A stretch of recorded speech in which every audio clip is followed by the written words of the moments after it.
तो हेलो नमस्ते अस्सलाम वालेकुम सत श्री अकाल बैक बेंचर्स, कैसे हो आप सब लोग। होप सब सब ठीक होंगे। Welcome back to my channel the back benchers. Back benchers channel में एक बार आपका सबका बहुत बहुत वापस आ गया है। और जैसे जैसे हमारी फैमिली बढ़ती जा रही है, काफ़ी ज़्यादा खुशी हो रही है कि आपको शायद मेरा कोशिश जो है आपके साथ अपनी नॉलेज शेयर करने की वो पसंद आती जा रही है। इसी के साथ हमारे 50 सब्सक्राइबर्स जो है कंप्लीट हो गए। हमारी फैमिली 50 मेंबर्स हमारी फैमिली में जो है कंप्लीट हो गए। बहुत ज़्यादा खुशी का बात है हमारे लिए सबके लिए। और मैं कोशिश करूँगा कि आगे भी आपके लिए ऐसे ही कोर्सेज़, ऐसे ही आप मैं कुछ नॉलेज इन्फॉर्मेशन आपके साथ शेयर करूँ। ओके, टाइम टू टाइम हम बिल्कुल नए नए कोर्सेज या नए नए बुक्स जो हैं वो ये यहाँ पर अपलोड करते रहेंगे आपके लिए। और होप कि आप सब उनको देख के कुछ नया सीखें और अपनी ज़िंदगी में कुछ बदलाव लाएँ। ओके, और आपकी ज़िंदगी में कहीं ना कहीं काम आए।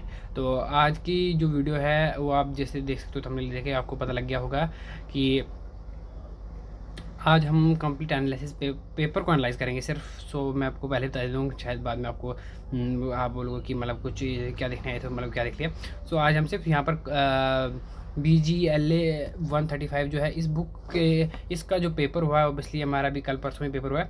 सो उसका एनालाइज करेंगे एग्ज़ाम में कि किस तरह से पेपर आया था, हमको क्या क्या क्वेश्चंस आए थे, किस तरह से उनको सॉल्व करना था वगैरह, टेक्निक्स वगैरह, स्ट्रेटजी पूरी शेयर करेंगे। उसका एक्सपीरियंस मैं आपके साथ पूरा अपना शेयर करूँगा कि किस तरह से मैंने पढ़ा था। ओके, किस तरह से वो मेरे काम आया। एक मिनट रुकना हैं। ओके, उसके बाद एग्जामिनेशन हॉल जो सबसे बड़ा ज़रूरी काफ़ी काफ़ी रोल प्ले करता है, क्योंकि किस तरह से एग्जामिनेशन हॉल में आपने जाना है, क्या क्या लेके जाना है, किस तरह से उधर प्रेशर हैंडल करना है ओबियसली। क्योंकि जब आप एक टाइम पे पेपर दे रहे होते हो और आपके आसपास के बच्चे एक मिनट उठ के जा रहे होते हैं एंड आपका पेपर कंप्लीट नहीं है, या क्या आप 3 घंटे का पेपर होता है, कुछ कुछ आधे घंटे में करके चले जाते हैं। सो उस टाइम आपके ऊपर प्रेशर बन जाता है कि मेरा अभी तक नहीं हुआ, सारे उठ के जा रहे हैं वगैरह वगैरह। ठीक है, सो वही उसके बाद सोर्सेज मैं आपको यहाँ पे बताऊँगा कि ज़रूरी नहीं है जो BEGLA स्पेशल, सिर्फ BGLA 135 के लिए बोल रहा हूँ कि इस बुक को जो अगर आप जो इग्नो से बुक आएगी आप वहीं से पढ़ो। ठीक है, सो यही हम डिस्कस करने वाले हैं। आप आगे जाके देखते हैं, नहीं तो अभी यही सारे इंट्रोडक्शन में इग्नोर करके। सो एक बार पहले मैं आपको कंग्रेचुलेशन सबको करना चाहूँगा कि फर्स्ट ईयर हमारा BAG जो ये सारे कंप्लीट पेपर जून सेशन के जो सारे पेपर हैं वो कंप्लीट हो चुके हैं सभी के। सो मेरी तरफ से सबको congratulations and best of luck कि आपके भी मेरी तरह अच्छे पेपर गए होंगे और हमने जिस तरह से मेहनत की है वो कुछ ना कुछ रंग लाएगी। और जो भी हमने कोर्सेज अपने यहाँ पर डिस्कस किए हैं 4 सब्जेक्ट, ठीक है, सो होप कि वो सब आपके लिए फ़ायदेमंद रहे होंगे और कुछ ना कुछ वहाँ से भी आपको आया होगा जो भी हमने यहाँ पर डिस्कस किया था। ओके, मैं कोशिश करूँगा कि और भी सब्जेक्ट और भी कोर्सेज़ यहाँ पर ले आऊँ आपके लिए। आप कमेंट में बता सकते हैं, मुझे सजेशन दे सकते हैं कि मैं आपके लिए और कौन कौन से यहाँ पर कोर्सेज़ ला सकता हूँ। ठीक है, सो टाइम वेस्ट नहीं करते हुए आज अपने इससे चलते हैं BGLA 135 पे। ओके, मैं आपको क्वेश्चन पेपर भी दिखाऊँगा यहाँ पर। ओके गाइज, सो अभी हम डिस्कस करने वाले हैं इस पेपर का फॉर्मेट कैसे है। ठीक है, ओबियसली जैसे हम सबको पता ही है, जिसमें आपको सामने लिख दिया सबसे पहले ओबियसली इसमें हमको इंग्लिश की तरफ से जैसे फर्स्ट पे पैसेज आता है। ओके, पैसेज आता है, उसके बाद आपको वो उस पैसेज में से 4 क्वेश्चन, पूरा पैसेज आएगा। ठीक है, उस पैसेज में आपको 4 क्वेश्चन करने पड़ेंगे। ठीक है, 4 क्वेश्चन, और लास्ट में आपको एक क्वेश्चन देगा जिसमें आपको बताना पड़ेगा कि आप इसको मतलब अपने से अगर आपको दिया जाए तो आप इसको क्या टाइटल दोगे इस पैसेज को। मैंने आपको अभी हमने पैसेज वैसे इसमें डिस्कस किया नहीं है ओबियसली हमने। पैसेज क्या होता है, एक ऐसा फॉर्मेट, एक ऐसा मतलब पैराग्राफ्स आते हैं। ठीक है, पैराग्राफ्स, ठीक है, उन पैराग्राफ्स में आपको लास्ट में क्वेश्चंस दिए जाते हैं उस और उन क्वेश्चंस को ही, वो क्वेश्चंस उस पैराग्राफ के अंदर ही सॉल्व होते हैं। ठीक है, अभी मैं इतना बताऊंगा आपको, मुझे पता ओवरऑल समझ नहीं, लेकिन ऊपर ऊपर से बता रहा हूँ मैं सिर्फ एक 3-4 पैराग्राफ आते हैं, उनके लास्ट पे 4-5 क्वेश्चन होते हैं। उन क्वेश्चंस के जो आंसर होते हैं पैराग्राफ्स में ही होते हैं। लास्ट में जो सबसे ट्रिकी क्वेश्चन आता है कि आप इस पैराग्राफ को क्या टाइटल दोगे, तो काफ़ी ज़्यादा बच्चे मेहनत करके उसको छोड़ देते हैं क्योंकि उनको नहीं पता कि मतलब क्या देखो। एक पैराग्राफ का टाइटल निकालने के लिए सबसे इंपॉर्टेंट होता है कि उसकी जो फर्स्ट 4 लाइन्स हैं उसी में उसका टाइटल पता लग जाता है। क्योंकि जब हमने पढ़ा था कि हाउ टू राइट ऐसे, राइट, उसमें हमने बताया था कि इंट्रोडक्शन में ही किसी भी टॉपिक का मेन थीम हो जाता है। सो पैराग्राफ के टाइटल में हमने उसमें उसका थीम लिखना कि आप अकॉर्डिंग टू यू उसमें क्या समझते हैं। इसलिए सबसे एडवांटेजियस मोमेंट हमारे लिए ये होता है कि उसने हमको मौका दिया है, और जो है एग्जामिनर ने हमको मौका दिया कि आप अकॉर्डिंग टू यू कि इस पैसेज का टाइटल क्या होगा। सो आप उसको देख लेना। ठीक है, जैसे हमको आया था डेमोक्रेसी के बारे में, सो मैंने लिखा था democracy as a historical change in the human history. ठीक है, सो मेरा टाइटल मैं आपको बता रहा हूँ। ठीक है, सो उसके बाद जब पैसेज खत्म हो जाता है, 4 क्वेश्चन खत्म हो जाते हैं, उसके बाद question number A part second है। ये जो क्वेश्चन होते हैं ना, राइट, एक पैसेज आया, एक मिनट को समझे, सिलेक्टेड पैसेज आया, ठीक है, 4 क्वेश्चन आएंगे, 1 2 3 4, ये आएगा पार्ट ए में, ठीक है। फिर part question number first part A, फिर पार्ट बी में क्या आएगा, पार्ट बी में आपको या फिर सेंटेंस मेकिंग आएगी, उसी पैसेज के अंदर से आपको कुछ वर्ड्स उठा के देंगे और आपको उन पर सेंटेंस बनाने हैं। अब आप बोलोगे यहाँ पर ये बड़े आसान है, लेकिन यहाँ पर ये मुसीबत ये है कि आप जो वो सेंटेंस उस पैसेज के अंदर से उठाएंगे और आप वही पैसेज वाली लाइन्स यहाँ पर अप्लाई नहीं कर सकते हैं। वो आपको जो पैसेज वाली लाइन्स हैं, पैसेज वाली लाइन्स वो यूज़ नहीं कर सकते, आपको इन योर ओन सेंटेंसेज उन वर्ड्स पे सेंटेंस बनाने हैं, ठीक है। सो जैसे ट्रांसमिट आ गया, जैसे मैंने आपको बताया, radio is use to transmit messages, ठीक है। सो इस तरह से वर्ड्स आते रहते हैं। या फिर उसकी जगह पे आपको आ सकते हैं, जैसे हमको आए थे एंटोनिमस एंड साइनोनिमस आए थे, ठीक है। आपको तो पता ही होगा एंटोनिमस एंड साइनोनिमस मतलब एक वर्ड, इसको हिंदी में बोलते हैं पर्यायवाची शब्द, ठीक है। सो एंटोनिमस एंड साइनोनिमस आएंगे। उसके बाद थर्ड नंबर पे आपको आता है, उसके बाद हाँ ग्रामर आती है, या ग्रामर आएगी थर्ड पार्ट पे, या फिर आपको आएगा उस जो क्वेश्चन नंबर फर्स्ट आया हुआ पैसेज आया, उस पैसेज पे आपको एक ब्रीफ नोट लिखना है। सो उसमें भी देखो आपके पास एडवांटेजेस मोमेंट, एडवांटेजेस सिचुएशन आई है, क्योंकि आपने उस पैराग्राफ को पूरा पढ़ना है और जो इंपॉर्टेंट लाइन है बस वही लिखनी है, या फिर ज़रूरी नहीं आप वो लिखो, आप अपने दिमाग से भी यहाँ पर कुछ लिखते हो, क्योंकि आप ओबियसली आप BA के स्टूडेंट पहुँच गए हो, राइट। हमको जैसे मैंने आपको बताया था डेमोक्रेसी के बारे में, तो लेकिन मैंने वहाँ पर पॉलिटिकल साइंस का जो हमारा जैसे चैप्टर है डेमोक्रेसी, तो मैंने उसका इंट्रोडक्शन बिल्कुल वहाँ पर डाल दिया था, जो कि मुझे लगता है काफ़ी अच्छा इंप्रेशन पड़ेगा वैसे एग्जामिनर पे उसका, क्योंकि उसने बताया था कि आपको डेमोक्रेसी के ऊपर ब्रीफ पैराग्राफ लिखना है। ओके चलो, सॉरी नोट लिखना है, तो ज़्यादा वो ना ओके, ज़्यादा आपको कंफ्यूज ना कर दे, वैसे इतना बताओ। अच्छा, तो फर्स्ट क्वेश्चन में क्या आएगा, वापस हम डिस्कस लेते हैं, 1 मिनट। ओके, सो देखो क्वेश्चन नंबर फर्स्ट आएगा और उसके पार्ट होंगे 3, ठीक है। फर्स्ट में आएगा ओबियसली पैसेज से रिलेटेड क्वेश्चंस, सेकंड में आएगा एंटोनिमस या फिर साइनोनिमस या फिर sentence making in your own words, okay. और थर्ड में आएगा एक पैसेज जो आपको आया हुआ, उस पैसेज के रिलेटेड आपने एक ब्रीफ नोट लिखना है, ठीक है। सो ये फर्स्ट क्वेश्चन है, इसमें 3 पार्ट्स आएंगे। उसके बाद मैक्सिमम इसमें जो BGL 135 है, इसमें ज़्यादातर मैक्सिमम ग्रामर ही होती है, बट अकॉर्डिंग टू मी जो BGL 135 है, ये सबसे कॉम्प्लेक्स सब्जेक्ट है पूरे BA में सब्जेक्ट में यार। सबसे एक्चुअली पर्सनली मैं तो इसको रिकमेंड करूँगा, बहुत ज़्यादा मुझे लगा टफ लगा, मतलब बहुत ज़्यादा कॉम्प्लेक्स लगा। क्यों? क्योंकि जो स्टूडेंट जो बुक पे डिपेंड होगा, राइट, जो हेल्प बुक से पढ़ के जाएगा, तो ये उसके लिए काफ़ी ज़्यादा टफ होने वाला है, क्योंकि मुझे लगता है बिल्कुल CPSC पैटर्न है, बुक से बिल्कुल भी कुछ नहीं आएगा। सो गाइज मैं आपको रिक्वेस्ट करना चाहूँगा कि अगर आप बुक पे पूरा डिपेंड होकर जाओगे या फिर गाइड पर डिपेंड होकर जाओगे, PYQ पे डिपेंड होकर जाओगे, सो आपको काफ़ी ज़्यादा निराशा उठानी पड़ेगी। सो उस पर बिल्कुल भी नहीं जाना है, आपको अपनी प्रिपरेशन करके अपनी बेसिक्स नॉलेज को बहुत ज़्यादा कंसेप्ट करके रखना है। देखो जो सब कुछ आएगा ना सारे बेसिक नॉलेज पे ही आएगा, क्योंकि जब हम देखते हैं ग्रामर सेक्शन आएगा, वहाँ पर आर्टिकल्स पूछेंगे, वर्ब पूछेंगे, ओके, एडजेक्टिव वर्ब पूछेंगे, और लास्ट पे जो क्वेश्चन आएगा, हाँ डायरी राइटिंग भी पूछेंगे। वो मैंने एक्चुअली किया नहीं था, बुक से नहीं किया था, बट मैंने लास्ट में अपने से कर लिया था डायरी राइटिंग वही क्वेश्चन आता है। और हाँ आएगा आपको डायलॉग्स, यस डायलॉग्स। अच्छा, डायलॉग वाला क्वेश्चन आता है 5th नंबर का, 10 नंबर का। चाहिए एक मिनट, मेरे हाथ में देखो, अभी क्वेश्चन पेपर में आपको दिखाता हूँ। ओके, सेकंड नंबर पे, हाँ इस पेपर में आपको एक ऐसे भी आएगा, यानी शॉर्ट नोट भी आएगा, ठीक है। तो ये था question 3rd number, sorry second. Question number 2 आपको आएगा राइट अ नोट। क्या लिखना है? एक नोट लिखना है 2 टॉपिक्स पे। हमको इस बार कौन कौन से टॉपिक्स पे आया था? हमको आया था ऑनलाइन एजुकेशन, ठीक है, मैंने तो ऑनलाइन एजुकेशन पे लिखा था, और लाइफ ड्यूरिंग पेंडेमिक, ठीक है, life during pandemic. So just like COVID-19 के बारे में लिखा था, ठीक है। ऑब्वियसली मुझे लगता है ये सबसे 2 आसान टॉपिक है। देखो ऑन द स्पॉट पे आपको चाहे जितना है, लेकिन आपको सबसे ज़्यादा आसान चुनना है। क्यों आसान चुनना है? क्योंकि आपके पास बहुत ज़्यादा टाइम कम है। जब आप लिखोगे आपकी स्पीड फास्ट होनी चाहिए, बट क्लियर होनी चाहिए। सबसे पहली बड़ी बात है कि जो एग्जामिनर उसको बस समझ आना चाहिए, ठीक है। सो क्लियर राइटिंग होनी चाहिए, आपकी साफ होनी चाहिए, और टू द पॉइंट कंटेंट थोड़ा ज़्यादा होना चाहिए। इसलिए जो आपको सबसे ज़्यादा टॉपिक आएगा, सिंपल आएगा, उसी को आप ज़्यादा अच्छे लिख पाएंगे। और मैंने आपको एक बात पहले भी बता दी है बार बार, कि आपको ज़रूरी नहीं है कि फॉर्मेट वाइज लिखना है ये पेपर भी, कि अगर फर्स्ट क्वेश्चन फर्स्ट लिखना है, सेकंड क्वेश्चन लिखना है, सेकंड थर्ड क्वेश्चन थर्ड, ऐसा बिल्कुल नहीं करना। जो आपको सबसे अच्छा आता है आपको वहीं से स्टार्ट करना है, ओके। सो सेकंड क्वेश्चन मैंने आपको बता दिया, सेकंड क्वेश्चन। उसके बाद थर्ड क्वेश्चन में यहाँ पर ग्रामर शुरू हो जाती है, राइट। तो सबसे पहले वर्ब्स आइए, देखो थर्ड क्वेश्चन के भी पार्ट्स हैं। Question number third part A में हमको क्या पूछा गया है, वर्ब्स, ठीक है। और पार्ट बी में हमको पूछा प्रीपोजिशंस। बेसिक नॉलेज है, देखो बिल्कुल बेसिक्स है, लेकिन एक्चुअली प्रॉब्लम है कि बुक और गाइड से बिल्कुल नहीं, जो हम जो पढ़ के जाते हैं बिल्कुल वहाँ से नहीं है, ठीक है। थर्ड पे आर्टिकल्स, सो ओके। उसके बाद फोर्थ पे एडवर्ब्स पूछिए हमको। अच्छा, अब जब आप PYQ देखोगे ना गाइस, तो आपको वहाँ पर बिल्कुल वैसा नहीं मिलेगा। समटाइम्स जब आप प्रीवियस ईयर क्वेश्चन पेपर देखते हो ना, तो उस टाइम का बिल्कुल भी अलग फॉर्मेट था, अभी का बिल्कुल अलग फॉर्मेट हो गया है। जैसे ये बिल्कुल जैसे UPSC की तरह हो गया है। सो पहले पहले मैं बिल्कुल एक दो पैराग्राफ, फर्स्ट में पैराग्राफ देते थे, एक दो एक सिर्फ एक या फिर एक पूरा क्वेश्चन एंड आर्टिकल्स का देते थे, या फिर प्रीपोजिशन का देते थे, एंड फिर लास्ट में एक ऐसे देते थे और एक राइटिंग डायलॉग देते थे। लेकिन आज के टाइम पे बिल्कुल भी ऐसा नहीं है। सो जब हम, इसलिए मैंने बोला ना कि हमको तो जाके थोड़ा ज़्यादा निराशा मिल जाती है।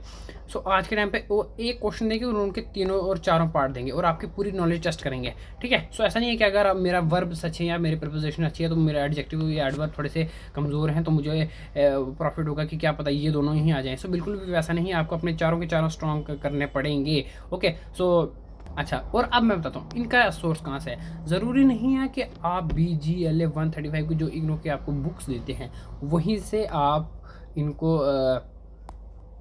पढ़ें, ठीक है। बट इसके सोर्सेज अलग है। मैम अकॉर्डिंग टू मैं पर्सनली, मैं आपको, अगर मुझे विश्वास हो, मैं रिकमेंड करूँगा आपको, दैट इज़ फर्स्ट तो ऑब्वियसली इंग्लिश कनेक्शन। यूट्यूब पे चैनल है कौन सा, इंग्लिश कनेक्शन, जो काफ़ी अच्छी इंग्लिश पढ़ाते हैं वहाँ पर, ओके। और सेकंड है dear sir, obviously dear sir, ठीक है। सो ये काफ़ी ज़्यादा अच्छी इंग्लिश पढ़ाते हैं, बेसिक्स को पकड़ के लिए चलते हैं। सो जो कि काफ़ी ज़्यादा प्रॉफिटेबल होता है, चल के फ्रूटफुल होगा आपके लिए अकॉर्डिंग टू मी। अगर आप बस आपकी इनके, जब आप इनके नॉर्मल वीडियोस देखोगे ना, तो आपको ये जो BGLA 135 की बुक भी पढ़ने की जरूरत नहीं पड़ेगी, ओके। तो बुक तो आगे जब आप वो वाली बुक पकड़ोगे ना, तो आपको बहुत ज़्यादा सिर दर्द होना स्टार्ट हो जाएगा, मतलब बहुत ज़्यादा प्रेशर आना स्टार्ट हो जाएगा, क्योंकि उस वाला बुक का बिल्कुल भी, जब आप PYQ के साथ मैच करते हैं ना, कुछ भी नहीं आता, ठीक है। बट द थिंग इज़ कि अगर आपके पास टाइम है, अगर आप स्टार्टिंग से पढ़ रहे हो, अभी आपका बिल्कुल नवा नवा सेमेस्टर स्टार्ट हुआ, तो आप बुक को एक बार पढ़ लो अपने नॉलेज के लिए। मैं सिर्फ यहाँ पर पास होने के वालों के लिए बता रहा था कि अगर आप पास, अब एग्जाम बहुत ज़्यादा नियर आ गए हैं, 1-2 हफ्ते बचे हैं, तो आप बुक पढ़ोगे तो आपको बहुत ज़्यादा ऑब्वियसली सर दर्द होना स्टार्ट होगा, क्योंकि बिल्कुल point two the point book में कुछ नहीं है, बहुत ज़्यादा घुमा के, बहुत ज़्यादा क्रिंजी है।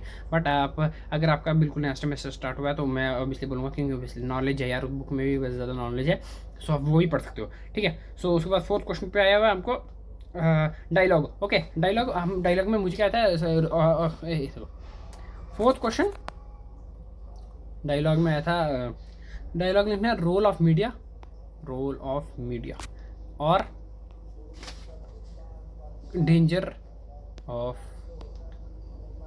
क्लाइमेट चेंज, ठीक है। सो मैंने लिखा था रोल ऑफ मीडिया। अच्छा, सो यहाँ पर मैंने आपको पहले बताया था कि जो एग्जामिनर ने आपको एडवांटेजेस सिचुएशंस दी है। आप कुछ बच्चे यहाँ पर हेजिटेशन करते हैं कि लेकिन जब मैं छोटा होता था, मैं देखो जहाँ पर भी मैं आपको जो भी चीज़ें बताता हूँ ना, एज अ स्टूडेंट बताता हूँ कि जो प्रॉब्लम मैंने फेस की है, शायद जो आपके लाइफ में भी आई होंगी, तो इसलिए ऑब्वियसली हमारा बैक बेंचर्स जो चैनल है, इसका क्रिएट करने का सबसे मेन पर्पस है कि जो आपके बेसिक लेवल के आंसर आएंगे, जो आपके दिल के क्वेश्चन हैं, वो सॉल्व होंगे। क्योंकि एज अ मैं स्टूडेंट हूँ, मेरे दिल में भी जो डाउट थे शायद वो आपके भी होंगे, इसलिए मैं आपको बताता हूँ। राइटिंग डायलॉग्स का सबसे बड़ा मेन चक्कर होता है कि कुछ जो क्वेश्चन है तो रिपीटेड होते हैं, बट हमको लगता है कि हम उनको याद करके जाएं ताकि हमारा जो इंप्रेशन है अच्छा पड़े एग्जामिनर पे, ठीक है। तो हम उनके डायलॉग्स याद करना स्टार्ट करते हैं, जो हेल्प बुक पे या फिर बुक गाइड पे या फिर बुक पे जो सॉल्व होते हैं, ठीक है। सो आपको बिल्कुल भी ऐसा नहीं करना, बड़ी ज़्यादा बेवकूफ़ी की बात है यार। उस एग्जामिनर ने आपसे पूछा है कि आपको what according to you is the role of media in your life, या फिर what according to is danger of climate change. So आप यहाँ पर अपने हाइपोथेटिकली आप अपने कैरेक्टर यहाँ पर ला सकते हो। लाइक बुक में दिया हुआ है राम और श्याम, मैंने यहाँ पर बोला कि पिंटू और चिंटू, ठीक है। सो एक्चुअली तो मैंने चला सकते। सो आप बुक में बिल्कुल फॉर्मल तरीके से बताएंगे, सॉल्व करके बताएगा, hi am there and what according to you is media, and वो उसके एडवांटेज डिसएडवांटेज। लेकिन आपको जब एग्जामिनर ने ये क्वेश्चन दिया और आप एग्जाम में हो, सो आप अपने दिमाग से कुछ भी लिख सकते हो। इस टॉपिक के रिलेटेड कुछ भी लिख सकते हो, ठीक है, जो आपकी तरफ से, जो आपके दिमाग में आएगा, जो आपको पता होगा उस टॉपिक के बारे में, ठीक है। ज़रूरी नहीं है कि आप बुक से रिलेटेड ही लिखो। उसने बोला आप डायलॉग राइटिंग लिखो, but what according to you is, जो आपकी सोच है, जो आपका पर्सपेक्टिव है उस टॉपिक के बारे में, सो आप वो रिप्रेजेंट करोगे यहाँ पर, ठीक है। ज़रूरी नहीं है कि मतलब मेन सिंपली टर्म्स में इतना बोल रहा हूँ कि ज़रूरी नहीं है कि जो बुक या गाइड में सॉल्व किए हुए हैं डायलॉग्स एक दूसरे के, आप उनको याद करके जाओ। सो वो बहुत ज़्यादा काफ़ी ज़्यादा बेवकूफ़ी की बात हो जाएगी, क्योंकि इतना डायलॉग उधर उधर इतने क्वेश्चन सॉल्व किए हैं तो किस चीज़ को याद करके जाओगे आप, राइट। एंड लास्ट पे क्वेश्चन नंबर 4 का पार्ट बी है। और जब मैं एग्ज़ाम के बाहर आया तो मेरे फ्रेंड थे वहाँ पर मिले मुझे, और वो बोलते क्या ये पार्ट भी था, मतलब एक्चुअली वहाँ पर आ रहा था और उन्होंने ऊपर वाला आर पढ़ लिया तो नीचे वाला ये क्वेश्चन उन लोगों को लगा और में आया, बट ये क्वेश्चन भी था 50 नंबर का पूरा, that is diary writing. So guys एक मैंने बड़ी ज़्यादा मिस्टेक की थी कि मैंने बहुत ज़्यादा अंडर इस एग्ज़ाम को ऑब्वियसली ओवर कॉन्फिडेंट हो गया था मैंने सोचा मुझे बिल्कुल भी उसकी ज़रूरत नहीं है। सो मैंने यहाँ पर एक क्वेश्चन जो है बिल्कुल भी टच नहीं किया था, दैट इज़ डायरी राइटिंग। अच्छा, सो डायरी राइटिंग आपको, आई होप मैं आपको बता रहा हूँ, मैंने गलती की है, सो आप गलती मत करना, तो डायरी राइटिंग पढ़ के जाना। अच्छा, सो ये था वो। अच्छा, मैं आपको बता देता हूँ कि करना क्या है। देखो, जब आपका बिल्कुल नवा सेमेस्टर स्टार्ट हुआ, जब आपको ऑब्वियसली जब नवा सेमेस्टर स्टार्ट हो, जब आपने पढ़ना स्टार्ट कर दिया, राइट। सो ऐसा नहीं है कि आपने बुक्स एग्ज़ाम के टाइम पहले ही खोलनी। कुछ मेरे फ्रेंड्स ऐसे हैं कि जिनको एग्ज़ाम्स इग्नू से बुक्स आई और वो खोलते ही नहीं है, बाद में जब उनको फ़ोन करके पूछा बोलते हैं अभी तो हमने बुक्स भी नहीं खोली। सो ऐसा बिल्कुल भी नहीं करना है, ओके। सो आपको सबसे पहले भी क्या करना है, सिलेबस चेक करना है कि पर्टिकुलर सब्जेक्ट का, नॉट सिर्फ BEGL 135 बट BGL 135 की हम बात कर रहे हैं, और जो कि सबसे ज़्यादा कॉम्प्लेक्स मुझे लगा अकॉर्डिंग टू मी। कि आपको भी क्या लगता है कि BGL 135 जो है बाकी सब्जेक्ट के कंपैरिजन में मुश्किल है या नहीं, आप कमेंट में बता सकते हो यस और नो में, ओके। सो BGL सबसे पहले आपको भी कोई भी सब्जेक्ट की बात करूँ मैं, अगर आपको पास के हिसाब से ही, मतलब कि आपको सिर्फ पास करना है उसको, या फिर 50 से 60 नंबर के बीच, मतलब एवरेज और पास के बीच में बात कर रहा हूँ, अगर वहाँ तक आना है तो आपको सबसे पहले क्या करना है, उसको सिर्फ सिलेबस एनालाइज करना है, ओके। सो ऑब्वियसली मैंने आपको जैसे पहले बताया इंट्रोडक्शन में कि बुक का जो फर्स्ट इंडेक्स होता है वहाँ पर उसका सारा सिलेबस दिया हुआ है, ठीक है। सो BGL 135 के बाद मैंने क्वेश्चंस जो अभी क्वेश्चन पेपर आपके सामने एनालाइज करा है, उसका मेन मकसद क्या है, उसका मेन ऑब्जेक्टिव क्या है, कि पैटर्न किस तरह है बुक का, राइट। तो सबसे पहले क्या आ रहा है, सबसे पहले आ रहा है पैसेज, ठीक है। सेकंड और थर्ड क्वेश्चन में क्या आ रहा है, सेकंड क्वेश्चन में आ रहा है आपको नोट लिखना है 300 वर्ड्स का, ठीक है। और थर्ड क्वेश्चन में आ रहा है आपको ग्रामर, ठीक है, जिसमें आपको ग्रामर में क्या पढ़ना है, वर्ब, एडवर्ब, एडजेक्टिव, है ना, प्रीपोजिशंस, पंक्चुएशंस, और मतलब और भी बहुत ज़्यादा है, लेकिन हमको पेपर में सिर्फ नहीं है। अच्छा, और उसके बाद फोर्थ क्वेश्चन में हमको दो पार्ट आए। फर्स्ट में क्या डायलॉग राइटिंग लिखना, और सेकंड में क्या है डायरी राइटिंग लिखना। अच्छा, है ना। अब इस फॉर्मेट से हमने क्या समझा, देखो यहाँ पर बहुत ज़्यादा थोड़ी सी कॉम्प्लेक्स है, लेकिन आप समझने की कोशिश करो, राइट। अब ये फॉर्मेट है, ये इस बार आया, ठीक है। पेपर आपको देने से पहले बस ये प्रीवियस सिर्फ 4 साल के पहले 4 या पहले सिर्फ 3 साल के जो पेपर है उनको एनालाइज करना है, ठीक है। सो फर्स्ट नंबर पे आ गया पैसेज। तो बुक में दिए होंगे पैसेज, या फिर आप गाइड बुक लोगे या फिर कुछ भी हो गया, तो आप सिर्फ ऐसे 1-2 बार पढ़ लेना पैसेज, और उनके मेन कंसेप्ट समझना, मेन ऑब्जेक्टिव क्या है, लाइक उसका टाइटल कैसे निकालते हैं, उसका मेन समरी क्या है, सेंट्रल आइडिया क्या है, राइट। अच्छा, पैसेज का सिर्फ सबसे मैं आपको गाइस एक बात बताता हूँ कि हर एक बच्चे को लगता है कि पैसेज बहुत आसान है, क्योंकि पैसेज का मतलब मेन है कि उसका बुक से ही आंसर निकालता है, उसके मतलब जो है पैसेज के अंदर से ही आंसर निकलता है, बिल्कुल एग्जामिनर जो है इतना बेवकूफ़ भी नहीं है कि मतलब आप BA कर रहे हो और आपको ऐसा पैसेज देते कि उधर से देख के लिखना। उसका मेन है कि आपने उस पैसेज से क्या समझा है जो वहाँ पर लिखा हुआ है, ठीक है। सो आपको कुछ ना कुछ अपने से भी वहाँ पर इंफॉर्मेशन डालनी है। जैसे फिर मैं आपको एग्जांपल से बताऊँ, जैसे हमको डेमोक्रेसी के बारे में आया था, राइट। सो मैंने उसमें पॉलिटिकल साइंस का जो हमारा चैप्टर है वहाँ से उसको पॉलिटिकल डेमोक्रेसी की इंट्रोडक्शन लिखी थी कि डेमोक्रेसी लाइक जो word democracy is originated from the Greek and its origin it is a Greek root word that is demokratia which means demo means people and the christian means the power. So मैंने इस तरह से पूरा introduction करके मैंने वहाँ पर passage लिखा था अपना, राइट। अब 5 नंबर का क्वेश्चन आता है और आपको पैसेज इतना आया हुआ, राइट। पहला क्वेश्चन में पूछा उसने व्हाट इज डेमोक्रेसी। सो 3 लाइनों में उसने सिर्फ यहाँ पर बताइए, पैसेज में उसने सिर्फ 3 लाइनों का डेमोक्रेसी बताइए। आपको आया क्वेश्चन नंबर 5 नंबर का, और इग्नो का पेपर दे रहे हो, आप BA का पेपर दे रहे हो, तो आप सोचो 3 लाइनों का आंसर आपका 5 नंबर देगा कि बिल्कुल नहीं देगा, ठीक है।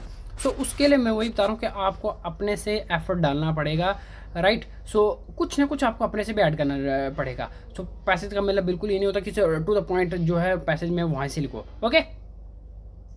सो ये था मुझे अकॉर्डिंग टू मुझे लगा आपको बताना चाहिए। ये मिथ है जो कि लोग सोचते हैं कि जो पैसेज के मतलब से भी इतना सिंपल होता है कि अंदर से ही, बट बिल्कुल भी वैसा नहीं होता।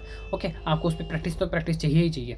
ठीक है, सो एक दो प्रैक्टिस की भी प्रैक्टिस कर लेना। उसके बाद आते हैं सेकेंड नोट में आप अगर आपके पास सॉल्व पेपर होंगे या फिर हेल्प बुक होगी, राइट, सो वहाँ पर नोट्स वगैरह होंगे, या ज़रूरी नहीं है आप वहाँ पर से लो, आप नेट से ढूंढ लो यार। नोट मतलब इक्वल्स टू ऐसे, बट इन अ शॉर्ट अगर हम बात करें ऐसे की, तो ऐसे की कोई लिमिट नहीं होती वर्ड्स की।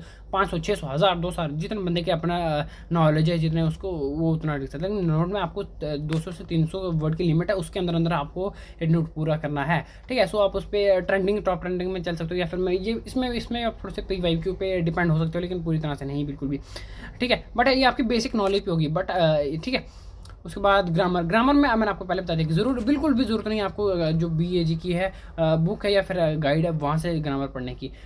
आप यहाँ से पूरी से जो इंग्लिश जो यूट्यूब है, यहाँ से अपनी ग्रामर जो है बेसिक वहाँ पर से देख लो, बिल्कुल वही आएगी, कोई एक्स्ट्रा नहीं आएगी। दैट इज़ मैंने आपको बताया, 2 ही चैनल बताए, English connection and that is dear sir. Okay, but आप बाद में एक बार जब जैसे आपके पेपर आने वाले पास होंगे, तो आप एक बार वापस हेल्प बुक को देख लेना, जो वहाँ पर ग्रामर है, जो वहाँ पर एक्सरसाइज है ग्रामर की, आप उनको सॉल्व करने की कोशिश करना। ठीक है, एंड लास्ट पे दैट इज़ डायलॉग राइटिंग। मैंने आपको बता ही दिया कि एडवांटेजेस सिचुएशन होते हैं जो आप क्या सोचते हो उस टॉपिक के बारे में, जिस टॉपिक के बारे में बात हो रही है, आप उसके बारे में क्या जानते हो, अंडरस्टैंडिंग है आपकी, उस पर लिखना है। और डायरी राइटिंग तो मैंने आपको बता दिया कि मैंने बिल्कुल नहीं लिखी, तो और आपको इसकी गलती नहीं करनी है, और डायरी राइटिंग करनी है। ठीक है, सो इस तरह से हमारा पेपर रहा, काफ़ी मेरे लिए तो काफ़ी थोड़ा सा कॉम्प्लेक्स रहा। और हाँ, सबसे मेन बात है कि स्टूडेंट गाइज कभी भी पेपर आके बिना, पेपर जब आपने एक बार एग्जामिनेशन हॉल में पेपर दे दिया, बाहर आ गए, और कभी भी पेपर रीचेक मत करना। एक्चुअली मैं पर्सनली आपको एडवाइस दूंगा यार, ये मैंने तो आज तक कभी नहीं किया, बट आपके अपना अपने नेचर है, जो आप करना चाहो तो कर सकते हो, नहीं करना चाहो तो नहीं करो। मैं तो एडवाइस दूंगा नहीं करो, क्योंकि उससे क्या होता है कि बच्चा डिमोटिवेशन। लुक यार, हम सारे इंसान हैं, कोई भी ऐसा इंसान नहीं है दुनिया में परफेक्ट हो, या फिर उससे एक भी क्वेश्चन गलत ना हो, दो कोई भी क्वेश्चन गलत ना हो। लेकिन हमको जब भी हमारी गलती बता दी जाती है, जब भी हमको हमारी गलती का पता लगता है, क्योंकि हमने कभी ना कभी कहीं ना कहीं ज़्यादा, वो भी शारीरिक बच्चा जाता है, मेहनत करके जाता है यार। कोई ऐसा सोच के जाता है कि मैं फेल होऊंगा तो चाहे मुझे कोई फ़र्क नहीं पड़ता, मेरे क्वेश्चन गलत हुआ था, ऐसा फेल हो जाऊंगा, मुझे कोई डर नहीं है। ऐसा कोई नहीं होता, हर एक बच्चे को होता है कि यार मैं पास हो जाऊँ, लिटरली कम से कम पास तो हो जाऊँ।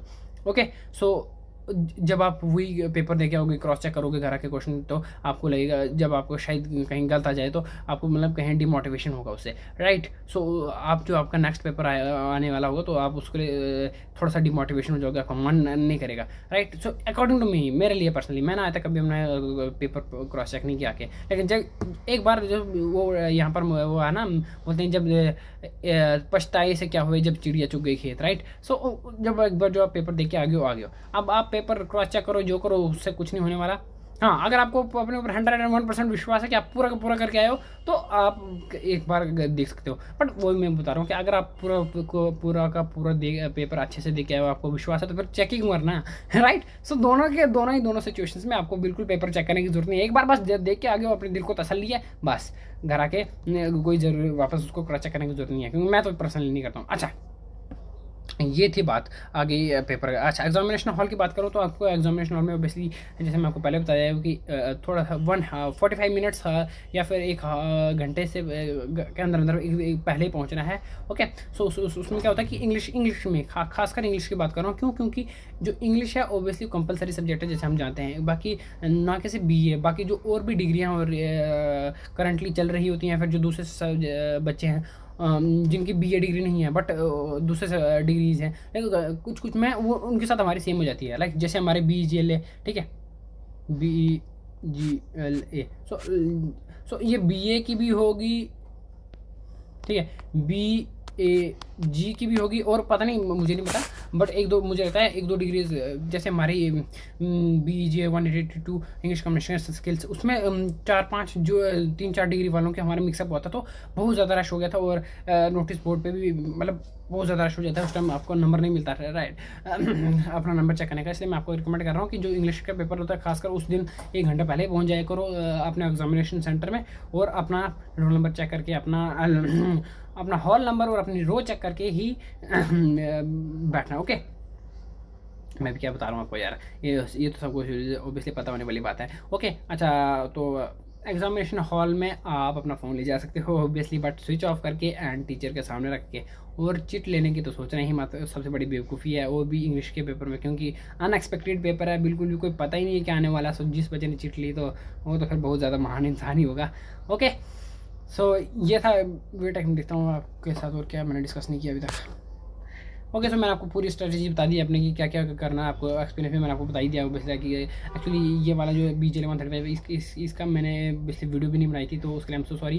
बट मैंने आपको बताया ना कि इसको पूरी बिल्कुल अच्छी तरीके से, बिल्कुल ज़्यादा पढ़ने की ज़रूरत भी नहीं है यार आपको, बट मैंने आपको इसे भी बताया कि आपको नॉलेज, हाँ, one of the most important जो मैं आपको बोलूँगा दैट इज़ कि आपकी इंग्लिश यार वोकेबलरी बिल्कुल बहुत ज़्यादा स्ट्रॉन्ग रखना है यार अपने। उसके लिए मैं आपको एक वीडियो लाऊंगा अभी साइनोमेन एटोमिक्स के लिए, ठीक है यार। आप लोग को अपने वोकेबलरी सबसे ज़्यादा इंपॉर्टेंट रखनी है पूरी। मैंने एक चीज़ नोट की है पूरे सब्जेक्ट में ना, सिर्फ इंग्लिश की, हिस्ट्री, पॉलिटिकल साइंस, जो अगर आपकी वोकेबलरी तगड़ी हुई ना, आपका कोई भी पेपर पूरा नहीं जाएगा, क्योंकि आपके पास वोकैब है, आप कुछ ना कुछ तो ज़रूर लिख के आ जाओगे। ओके, आप अपनी वोकेबलरी सुधारने के लिए ऑब्वियसली मैं आपको नहीं बोलूँगा कि ज़्यादा पढ़ो, आप इंग्लिश मूवी देख सकते हो, इंग्लिश सॉन्ग सुन सकते हो, राइट। आप इंग्लिश की बुक्स पढ़ सकते हो, नॉवेल्स पढ़ सकते हो, स्टोरी बुक्स पढ़ सकते हो, ठीक है, अपनी इंग्लिश स्ट्रॉन्ग करने के लिए। सो ये था हमारा BJ1135 का पूरा एग्जाम। आई होप कि मैंने आपको जितना मुझे स्ट्रैटेजी पता था, जितना मुझे एक्सपीरियंस था इसके बारे में, मैंने आपके साथ शेयर किया। अगर आपको वीडियो पसंद आई हो तो मुझे बताना कमेंट में यस लिख के। ओके, बाकी शेयर करना है, नहीं करना है, सब्सक्राइब करना है ना, मैंने आज तक आपको बोला है ना कहीं बोलूँगा, जो आपकी मर्ज़ी है करना है करो, नहीं करना है करो। ओके, बस मेरे से इतना ही मेन मोटो इतना ही है कि भाई आप इधर आए, अपना टाइम प्रेशियस निकाल के कुछ ना कुछ नया सीखो, और जो एज अ स्टूडेंट जो शायद मैंने प्रॉब्लम्स फेस की थी या जहाँ पर मुझे कन्फ्यूजन थी वहाँ पर आपको नहीं हो। ओके, तो इसी के साथ मिलते हैं नेक्स्ट वीडियो में। Bye bye.